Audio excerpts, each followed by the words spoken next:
Hello, Dr. Schuler. Thank you so much for being on our show today. Thank you. Thank you for asking me.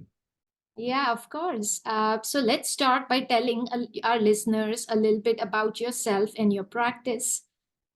Sure, happy to do that. So I'm a spinal surgeon or spinal expert. I did a residency in orthopedic surgery and then a fellowship in neurosurgery and orthopedic surgery of the spine. And I Mm-hmm. practice a comprehensive management of spinal healthcare. So neck, thoracic, low back, the whole area, and Mm-hmm. take care of it. And I've done that for 32 years now out in practice. So in 1992, Amazing. I founded the Virginia Spine Institute in Reston, Amazing. Virginia, because there Mm-hmm. was an enormous need for a comprehensive spine center. And so it started as a one-man institute, and Wow. I've been able to grow it into one of the leading world entities for spinal healthcare. And so it's been fun to watch the field evolve. Yeah. Yeah. No, it must have been amazing to start your journey as, like you said, a one-man institute to now it being a fully world-renowned institute with so many doctors, other practitioners. So I'm sure you've seen all the ups and downs, the highs and lows that have kind of come and gone in the spinal world. Well, the world of spinal healthcare has evolved incredibly over my entire career. In fact, when I started, it was a bit of the dark ages where people were told, Mhm. take two aspirin, lay in bed, don't do anything, and maybe get moving. And it really has been through the work as a expert evolving the field, and not only the non-operative side, but also the operative side, where we've gone Mhm. from where we just had a few options to now we have all these amazing technologies of motion preservation, disc regeneration, Mhm. quality therapy, dry needling, joint mobilization. All this stuff has transformed patients' lives, and really, it's these miracles of modern healthcare that Mhm. I've been able to help foster through the evolution that is Mhm. now modern spinal healthcare. No, that is true. That is amazing because years ago it used to be all about the bed rest. Like you said, take a couple aspirin, and now it's changed so much in terms of spinal health. So, what kind of drove you to, start Virginia Spine Institute? It was pretty simple. What I wanted, what I saw was needed, didn't exist. I did a fellowship in Los Angeles at a elite orthopedic center. It was the Curl and Joe Clinic, where you've heard of the Tommy John Mhm. procedure and some of the other treatments. That's where they were Mhm. developed, and they had this multidisciplinary center there. And Mhm. so when I came to the East Coast, nobody was doing that. Nobody was a fellowship trained spine surgeon, period. But they Right. they didn't understand rehab. They didn't understand minimally invasive surgery, and so it was through the need to say we really need to develop this and have all the different tools. So again, started as a one-man institute, but was able to Yeah. grow and recruit and bring in the amazing talent and to where we are today. Yeah, that's awesome. So, if you have to like simplify it, how do you help people with spinal issues? People are always a little intimidated seeking a consultation from a spinal surgeon. So, what are the different ways you would help someone with a spinal issue? Yeah, I mean, I think that's an important question. We're very unique at the Virginia Spine Institute because Mm. our surgeons, who are the spine specialists, do all the screening. So the patients come to us, and then we evaluate them and then see what's the best way to go. And if it's non-operative, then we have them work with our non-operative team, the physiatrists, uh, and, Sure. and and pain management experts, or maybe work alongside the surgeons. We only Hmm. operate on 5 to 10% of our patients, so it's a very small amount. But the important thing, the essential thing, Hmm. is to take the Hmm. time to talk to the patient, hear what their symptoms are, and then examine them. Hmm. And so Right. often the problem is localized through a tender area on the surface, whether it's in a facet joint, the SI joint, Hmm. or some other structure. So palpation is a critical part, understanding what's the problem, and then going ahead and helping the patient come up with a treatment plan that will allow them Hmm. to progress and restore their lives back. But it's Hmm. really it's the detailed history, it's the clinical hands-on examination, it's the use of diagnostic studies to understand what the true problem is, what the true pain generator is, and then to work Hmm. with the person that it's not just, okay, I took care of your neck pain or back pain, but do I have you back to the full functional level that you desire, that you can play golf, you can play with your kids, you can do your job, whatever it is that a person desires. And it's Yeah, not just, you know, what we do isn't just the treatment. The patient's very much involved in the treatment, and they have to take their sure. part, their role in getting better. Yeah, no, that's amazing. That's what makes all the difference from just treating the spine or the back issue versus looking at it as a whole person overall and what their expectations are. So I know this is like a very open question, but in general, if someone has sciatica or pinched nerve, what would you say as very general broad criteria where you would consider surgery for them, or you would send them along the lines of non-operative or conservative treatment? Well, let's start with the word sciatica, because that's probably one of the most misused words in understanding spine problems. So true sciatica is pain radiating down the back of the thigh, the back of the calf, or the side of the thigh, side of the calf. So it's a pain that radiates into the extremity. Most people use sciatica talking about back pain. And Yeah. you can have back pain with a nerve impingement, which is what causes sciatica. But Mm-hmm. if you just have back pain, that's a different problem. So when we're talking about people that are having true leg symptoms, if we're talking about the low back, which is where sciatica is referenced, uh, Yeah. then then the treatment for that is always start with anti-inflammatories if they can take them, get them into a therapy program, mobilize the tissues, see if we can calm down. Now, if they're not getting better, and we've looked at Mm-hmm. x-rays and we don't see a structural problem such as a slippage of the spine or a fractured tumor, et cetera, Mm-hmm. then we would get an MRI to look and see the actual nerves and discs and understand if something pinching it. If the Mm-hmm. sciatica is coming from a very large disc herniation that's crushing a nerve, then often Mm-hmm. that's something that would respond much better to removing it rather Mm-hmm. than trying to prolong treatment with steroids, injections, traction time, all that stuff. So it Yeah. depends on the size of the herniation, the amount of problems a person's having. Are they having weakness? Are they having numbness in their lower extremity? And so, Mm-hmm. but again, we always want to get people better without surgery if possible, and that's what we do. So that's where working in physical therapy, getting anti-inflammatories, if necessary, steroids, if necessary, a steroid injection can Yeah. be done to try to help. But if that's not solving it, or the weakness is too great, or the herniation is too big, then a microsurgical procedure where we remove that fragment, either directly with the microscope or endoscopically, is usually the best way to solve the problem in those Mm-hmm. cases. Yeah, no, awesome.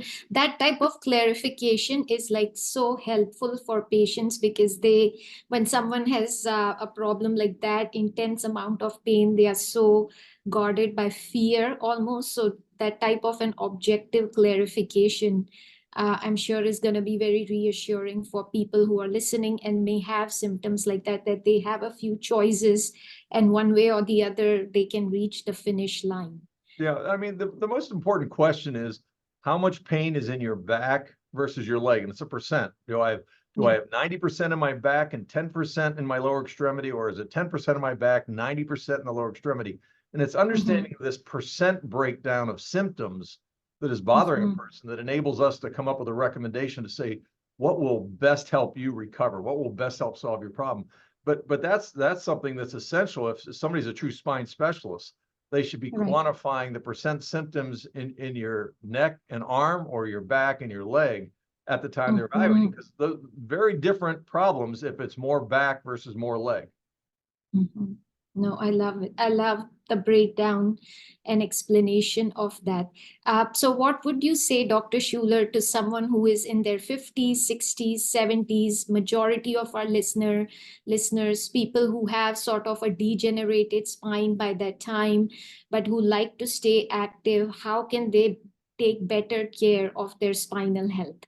That's great question. And reality is, when we get to be 50 and beyond, we can no Mhm, longer do your sport for your exercise. You have to exercise and mobilize tissues so you can do your sport or your activities. And I always like the people say, well, I go for a walk and that's my activity. And we need to be involved in a very well-rounded program. We need to be working on our tissue mobility, stretching and flexibility using rollers, rolling on rollers to keep the tissues mobilized. We need to be doing stretching, and then we need to be doing core strengthening, but we also need to be doing global strengthening. We need to be doing anaerobic conditioning as well as aerobic conditioning. So it sounds like a lot of work, and the answer is it is. But if we want to live a healthy life, if we're not actively working at it, then we're going to have a problem. And it's what I always say is that exercise is medicine. And it's much better to do exercise as medicine than to take pills. And so that's really, to me, the key. In fact, I have a little acronym that I call avoid meds, which is, to me, this talk about our health cycle. And if we talk about a health cycle and how to get better, it's you want to avoid certain things. And the avoidance is you want to avoid nicotine by any way you can, because nicotine is so detrimental to the healing process of the body. We want to avoid alcohol and drugs because they're detrimental. An occasional drink is okay, but excess of alcohol or illicit drug use is very detrimental. So that's the avoid part. The meds is our mental health, and then E is exercise, D is diet, and S is sleep.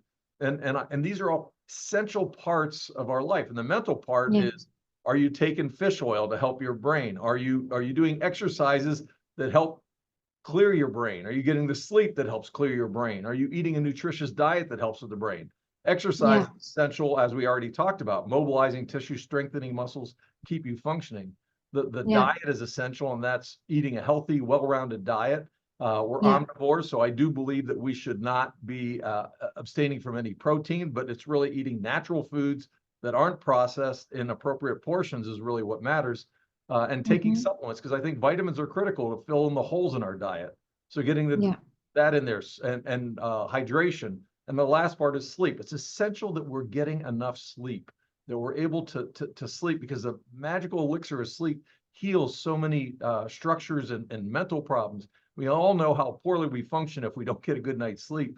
Well, that's the part that's healing. And if we exercise, it makes us tired. If we're mentally stimulating ourselves, it makes us ready to sleep at night and rejuvenate. So to me, avoid meds is a nice acronym to say what we all should be doing, but especially our 50+ crowd.